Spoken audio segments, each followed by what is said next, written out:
Hi, thank you for joining me today.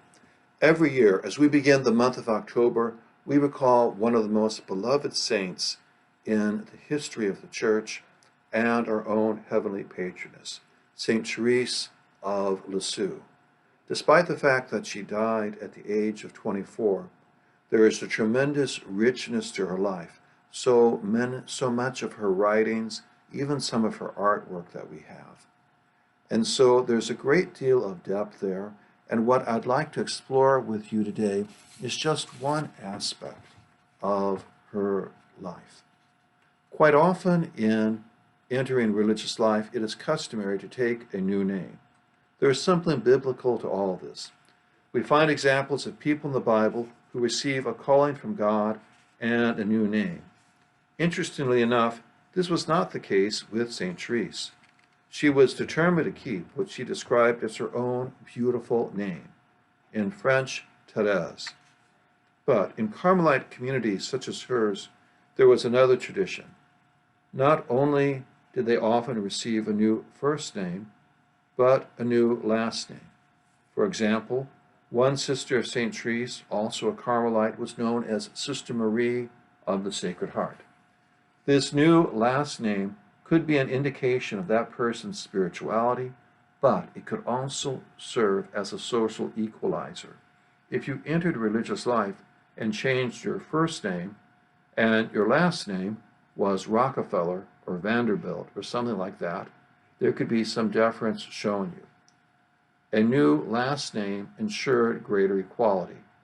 Our saint was known as Sister Therese of the Child Jesus and the Holy Face. Both these last names say a lot about her. St. Therese is famous for teaching on spiritual childhood, to maintain a childlike trust in God's love and mercy, to look upon the world with a sense of wonder. Connected to all this is her little way, to go through the ordinary events of daily life, but to carry them out with great love. St. Therese realized that the why we do something was more important than the what. She said to pick up a pen for love can convert a soul. You could call it living a life of very intentional faith. But it is a mistake to think of this little way as an easy way. It can require tremendous work. It can require tremendous patience. She was Sister Therese of the Child Jesus and the Holy Face, which is to say, the face of the suffering Christ. This too was appropriate because St. Therese was to share deeply in the passion of Christ. The final 18 months or so of her life were spent suffering terribly from tuberculosis, all the while refusing morphine. The disease was horrible, but also horrible were some of the medical treatments to which she was subjected. In the final hours of her life, she said she didn't regret giving herself to love, and that she didn't think it was possible to suffer so much, but that she did all this for the salvation of others. But the suffering didn't stop there. The final period of her life was marked by a pitch-black spiritual darkness, where she prayed and yet felt nothing. She didn't speak a whole lot about this, but she did find herself wondering if there was heaven. And yet, in the midst of all this, with characteristic determination, she persevered. Even in the darkness, she continued a life of intentional faith. She said she saw this as a sharing in the suffering of those who do not believe in God. The darkness did not break until literally the very last moment of her life.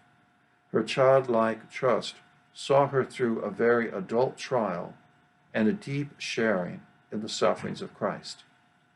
In all of this, she teaches us to live with a childlike trust in God and to embrace the many small but real and sometimes difficult moments of our daily lives as opportunities to grow in holiness in every little way.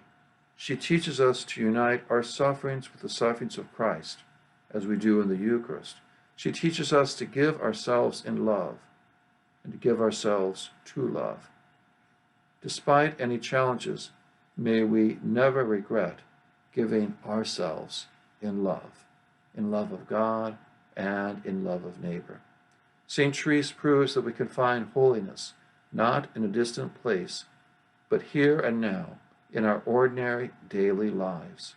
As with lives of intentional faith, we strive to do small things with great love.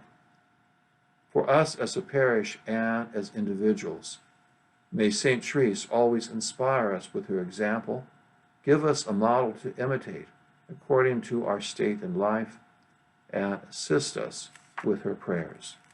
St. Therese of the Child Jesus and the Holy Face, pray for us.